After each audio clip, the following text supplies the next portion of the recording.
భగవద్గీత 5వ అధ్యాయము 18వ శ్లోకము. విద్యా వినయ సంపన్నే బ్రాహ్మణే గవిహస్తిని శునిచైవ స్వపాకే చ పండితాః సమదర్శినః.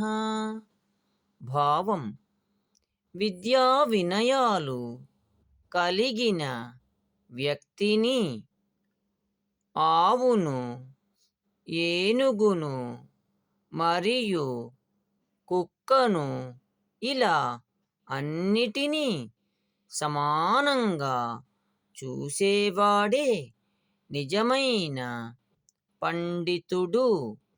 ఓం నమో భగవతే వాసుదేవాయ.